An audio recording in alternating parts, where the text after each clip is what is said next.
Hello everyone, তোমরা সবাই কেমন আছো? আমি খুব ভালো আছি। তোমাদের সকলকে আমার আরেকটি নতুন ভিডিওতে অনেক অনেক ওয়েলকাম। তো তোমরা দেখেই বুঝে গেছো আমি কী রান্না নিয়ে এসেছি।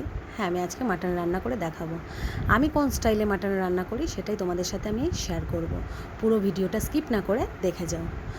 চলো দেখো, এখানে আমি পেঁয়াজ নিয়ে নিয়েছি, টমেটো নিয়ে নিয়েছি, আর এখানে ডোম করে আলুটাকে কেটে রেখে ভেজে নিয়েছি একবারে। তো এখানে আমি হলুদ গুঁড়ো, লঙ্কার গুঁড়ো আর মশলাটাকে রেডি করে নিয়েছি। এখানে আছে আদা, রসুন, কাঁচা লঙ্কা আর গোটা জিরে বাটা। তো এখানে কড়াইতে আমি তেল দিয়ে দিয়েছি, তেলটা গরম হচ্ছে, আর সব আমি একসাথে নিয়ে নিয়েছি যাতে আমার সুবিধা হয়। তো তোমাদের সুবিধা মতন তোমরা করে নিও। তো চলো দেখো, এখন আমি কড়াইতে তেলটা গরম হয়ে গেছে, এর মধ্যে আমি পেঁয়াজটা দিয়ে দিয়েছি, পেঁয়াজ আর টমেটোটা। তো এখানে পেঁয়াজ আর টমেটোটা আমি ভাজা হতে দেবো। তো পেঁয়াজটা দিতে গিয়ে হাতে ছিটলো, কারণ অনেকটা জল ছিল, তো আমি ভয় পেয়ে গেছিলাম। তো এর মধ্যে আমি নুন দিয়ে দিয়েছিলাম, তো পেঁয়াজটা আমার ভাজা হয়ে গেছে। তো এর মধ্যে আমি মশলাটা দিয়ে দেবো। তো মশলাটা দিয়ে আমি ভালো করে নেড়ে নেব পেঁয়াজের সাথে, যাতে ভালো করে মিক্সড হয়ে যায় দুটো। তো এর মধ্যে আমি একে একে সব মশলাগুলোকে অ্যাড করে নেব। প্রথমেই দিয়ে দেবো হলুদ গুঁড়ো, তারপরে দিয়ে দেবো লঙ্কার গুঁড়ো, তারপরে দিয়ে দেব লবণ পরিমাণ মতন। তারপরে এগুলোকে ভালো করে মিক্সড করব, নেড়ে নেব সুন্দর করে। তো দেখো কালারটা কি সুন্দর এসছে। মশলাটাকে অনেকক্ষণ কষাতে হবে যাতে মশলার গায়ের থেকে তেল বেরিয়ে যায়। তো তেল বেরিয়ে আসলে তো আমি এখন একটুখানি জল দিয়ে দেবো, যেহেতু নিচে দিয়ে লেগে যাচ্ছিলো, তো লেগে যাচ্ছিলো বলে আমি জল দিয়ে আবার একটু হতে দেবো।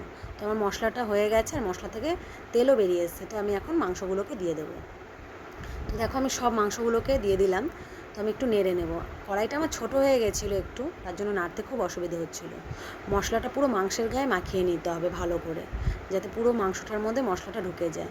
তো দেখো অসুবিধা হচ্ছিলো বলে আমি দুটো কড়াইতে বসিয়ে দিয়েছি। তো দুটো কড়াইতেই আমার নাড়তে হচ্ছিলো। তো দেখো কী সুন্দর কালার এসছে। আমি অনেকক্ষণ কষিয়ে নেব মাংসটাকে, যত কষাবে ততই মাংসের টেস্ট আসে। তো দেখো আমার কালার চলে এসছে মাংসর, আমার কষানো হয়ে গেছে, আমি অনেকক্ষণ কষিয়েছি। এরপরে আমি নামিয়ে নেব প্রেশার কুকারে।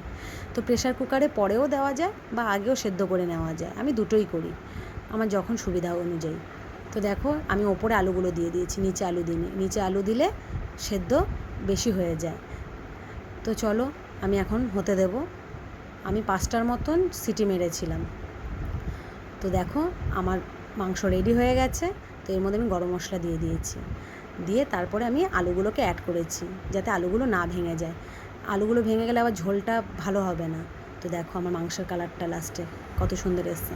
তোমাদের কেমন লাগলো জানিও, আর আমাকে ফলো করতে ভুলো না কিন্তু, আর একটা কমেন্ট করে যেও।